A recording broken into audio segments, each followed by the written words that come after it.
Marc Emery right now is in Seattle. He's going to spend, hopefully not the full term, but 5 years in a federal prison in Seattle for selling marijuana seeds over the internet to Americans as well as Canadians. So I'm Peter. I'm a Canadian libertarian, one of the few. I'm good friends with Marc Emery. That's what I want to talk to you a little bit about. Now, Marc Emery has been doing this for a very long time. He's been selling marijuana seeds. He runs Cannabis Culture. You can check out his website, cannabisculture.com. He started and ran the BC Marijuana Party. He ran for mayor 3 times. He's been busy doing all kinds of political activism. When the union went on strike in London, Ontario, for example, the garbage strike, Marc Emery drove around with a van and picked up garbage for people in violation of the union strike. What else? When gay and lesbian literature was illegal in Canada, believe it or not, it was illegal in Canada, Marc Emery took a van, crossed the border into the US, filled it up with gay and lesbian literature, went back to his store, and then advertised everywhere that he was selling gay and lesbian literature. He did this for all sorts of things. 2 Live Crew was banned in Canada, the musical group. So Marc Emery took a van again to the United States, purchased as many 2 Live Crew CDs as he could get, and then he went back to his store, put up a big advertisement, a full-page advertisement in the London Free Press, advertising that you could get 2 Live Crew CDs and you could get gay and lesbian literature at his store, City Lights Bookstore in London, Ontario. He also, when Sunday shopping was illegal in Canada, he put up a big sign at the City Lights Bookstore saying, "We are open on Sunday." So Marc Emery has a history of engaging in this kind of political activism. He's never hid any of his activities. When he sold marijuana seeds, he would declare it on his tax returns, right? So he would deal with the Canadian tax authorities and pay his taxes on the seeds. And on the income tax form, they have a little space where it says, where is the source of your income coming from? And Marc Emery would write down, if I remember correctly, it was like marijuana seed distributor or marijuana seed sales. And he would pay taxes, hundreds of thousands. And then last year, at the request of the Drug Enforcement Administration here in the US, the Royal Canadian Mounted Police arrested him, and then he was extradited here into the United States.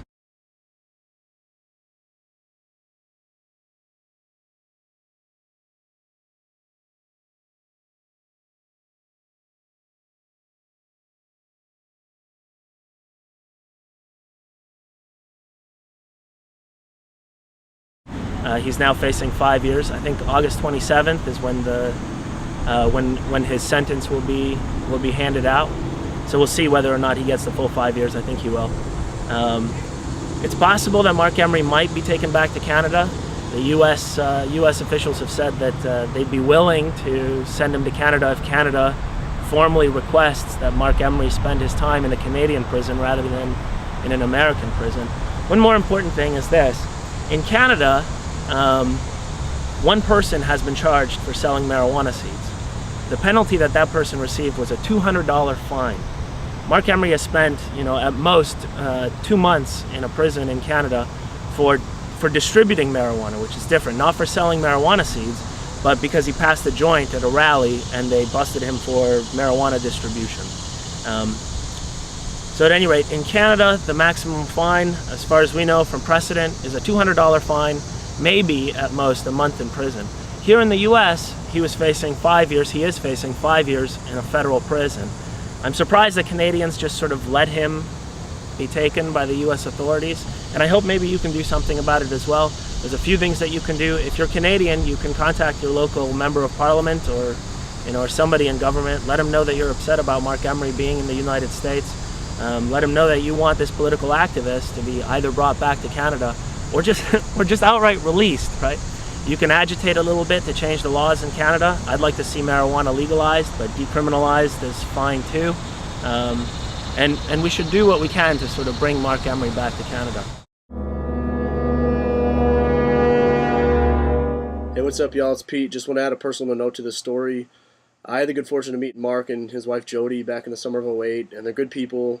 They're fellow lovers of liberty that have done a lot for the movement. So I encourage you, take a few minutes, send Marc a letter to this address, and I'll put up a URL in a minute too that has some more information about what you can send him, how you can get him money if you want to make his stay in the cage a little bit more comfortable. But you know, if you feel so inclined, contact, I guess, the Canadian government and the DEA and express your thoughts on this. Tell them how ridiculous it is, and please share this story, whether it's this video or all the other great resources out there. Share this story with your friends.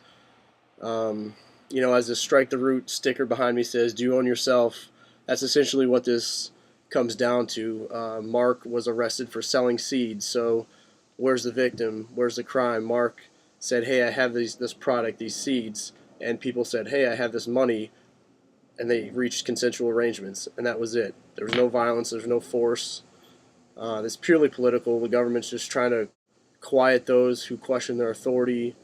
But most of us watching this video probably aren't fans of drug prohibition already, but hopefully this just underscores how ridiculous it is. So again, please take a few minutes, let Mark know you're thinking about him.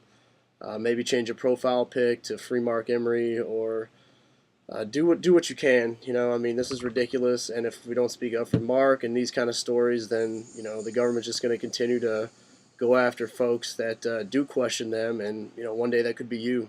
So thanks for your time.